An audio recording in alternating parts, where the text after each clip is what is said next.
الماجد دریابادی لکھتے ہیں،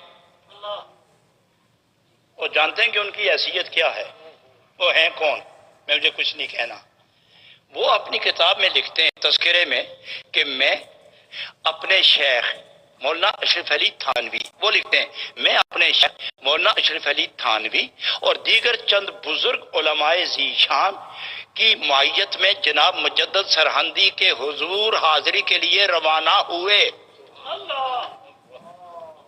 یہ بڑا قابل ذکر ہوا ہے، علامہ ربانی صاحب قابل توجہ ہے۔ یہ وہ فرماتے ہیں ہم روانہ ہوئے تو جب مزار سامنے آیا تو میرے شیخ اشرف علی صاحب تھانوی اور ان کے ساتھی یہ تشریف لے گئے، مزار کے اندر چلے گئے، اور میرا دل نے نہیں مانا، میرا دل رک گیا، میں نے نہیں جانا۔ تو وہاں ایک دیوار تھی، میں اس پر بیٹھ کے کتاب پڑھنے لگ گیا کہ جب وہ آئیں گے تو ہمراہ ہو جاؤں گا۔ میں ہمراہ کعبی کے انتظار میں اپنی نظر کو کتاب سے مانوس کر لیا۔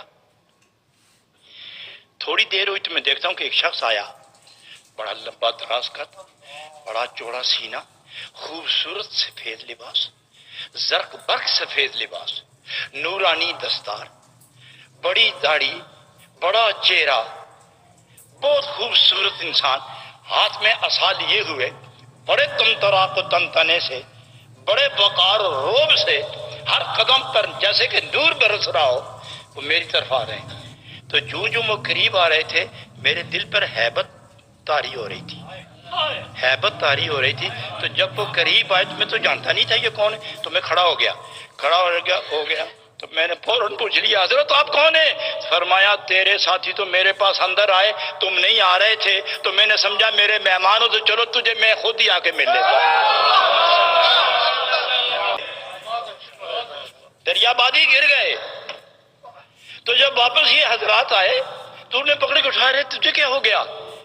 یہ جھاگ نکل رہی ہے، تم پریشان ہو، آنکھیں بند ہیں، کیا ہوا؟ تو وہ رونے لگ گئے،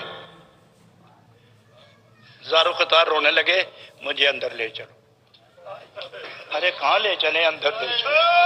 ارے کیا ہوا تجھے؟ بس اندر لے چلو۔ کیوں؟ وہ آئے تھے اور دل لے گئے، وہ آئے تھے اور دل لے گئے، میں کسی کا نہیں رہا، مجھے جانے دو، مجھے شیخ کے پاؤں چومنے ہیں جا کے۔ ہوا کیا؟ آپ اندر گئے تو وہ مجھے اپنے سینے سے لگانے یہاں آ گئے کہ تم میرے مہمان ہو، ہم مہمانوں کو خالی نہیں چھوڑتے، مانو یا نہ مانو ہم میزبان ہیں، مہمانوں کی قدر کرنا جانتے ہیں۔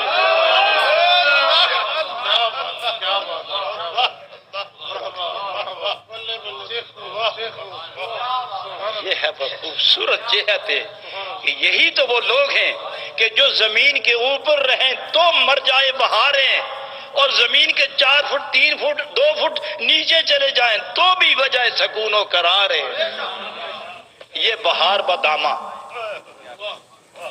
یہ بہار بدامہ ہے، یہ کمر بدست چلتے ہیں، یہ سورج بدست چلتے ہیں، یہ عرش کو سامنے لے کے چلتے ہیں، رہتے فرش پر ہیں، دیکھتے عرش کو ہیں، اور جو آ جائے اس کو عرشی نشہ پلا دیتے ہیں۔ انہی کی جاری کامگاری ہے، انہی کی جاری ستمگاری سے رہائی دینے والی ہے، لہذا یہ یاریاں سلامت رہیں۔